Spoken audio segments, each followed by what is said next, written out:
Para sahabat Nadi, selamat berjumpa kembali pada program Edukasi Rohani bersama dengan komunitas Nadi.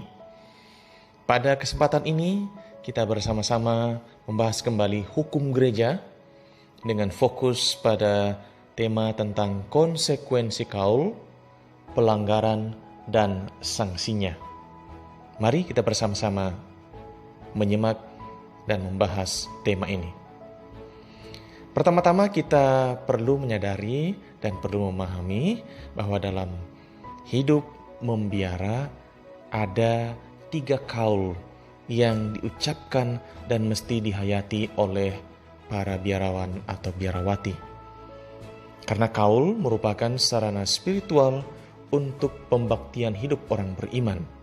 Tentu yang dimaksud adalah biaran biarawati, pembaktian hidup mereka bagi Allah atas dorongan Roh Kudus untuk mengikuti Yesus Kristus secara lebih dekat. Inilah motif spiritual yang mendorong seorang beriman untuk mengambil keputusan, berani mengucapkan dan menghayati kaul dalam kehidupannya sehari-hari sebagai anggota tarekat, sebagai seorang biarawan atau biarawati. Maka ada konsekuensi bagi tarekat. Apa itu? Setiap tarekat harus merumuskan dalam konstitusi masing-masing cara ketiga kaul sebagai nasihat-nasihat Injili, yaitu kemurnian, kemiskinan, dan ketaatan harus dilaksanakan oleh setiap anggotanya. Jadi caranya ini mesti ditegaskan secara tertulis dalam konstitusi. Bagaimana seorang biarawan atau biarawati sebagai seorang anggota tarekat menghayati, melaksanakan 3 kaul ini. Kaul kemurnian, kemiskinan, dan ketaatan. Pelaksanaannya ini diatur oleh konstitusi tarekat. Itu diatur dalam kanon 598. Sementara di pihak anggota tarekat, bagi biaran biarawati ada konsekuensi, yakni mereka wajib mengucapkan dan menghayati kaul kemurnian yang menimbulkan kewajiban bagi mereka dengan hati tak terbagi mengikuti Yesus Kristus dan hidup bertarak sempurna. Inilah yang diatur dalam kanon 599. Artinya dengan kaul kemurnian, seorang biarawan atau biarawati hendak mengikuti Yesus, mengasihi Allah dan sesama dengan hati tak terbagi dan dengan hidup tidak berkeluarga, dan tanpa menjalin relasi dengan pihak yang mengancam kemurnian hidup mereka sebagai orang yang telah mengucapkan kaul kemurnian. Kemudian selain itu mereka juga wajib mengucapkan dan menghayati kaul kemiskinan dengan konsekuensi mereka hidup dan bekerja dalam kesederhanaan, dan baik secara spiritual maupun secara konkret mereka menjauhkan diri dari kekayaan rohani. Itu diatur dalam kanon 600. Dan yang ketiga, mereka juga mengucapkan kaul ketaatan, sehingga para biarawan atau biarawati mesti tunduk pada superior yang legitim, artinya yang dipilih secara resmi, karena mereka bertindak sebagai wakil Allah ketika mereka memberikan suatu perintah untuk melaksanakan atau tidak boleh melaksanakan sesuatu sesuai dengan konstitusi.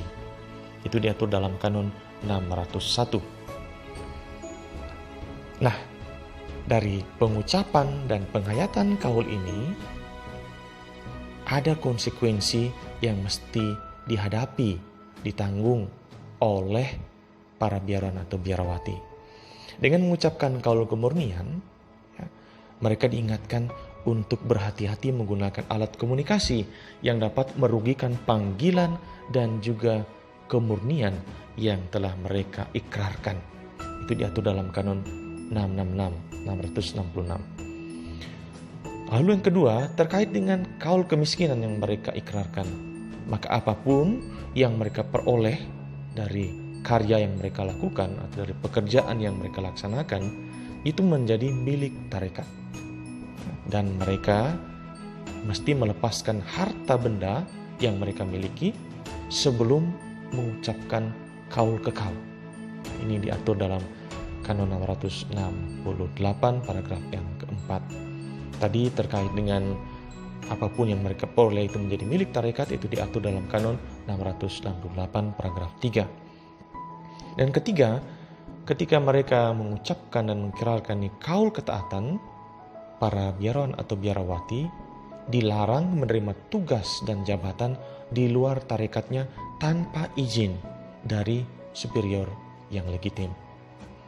Itulah kewajiban dan konsekuensi yang mesti dihadapi oleh seorang yang mengucapkan kaul kemurnian, kemiskinan, dan ketaatan dalam tarekat hidup bakti. Lalu, kalau ada pelanggaran, apa sanksinya?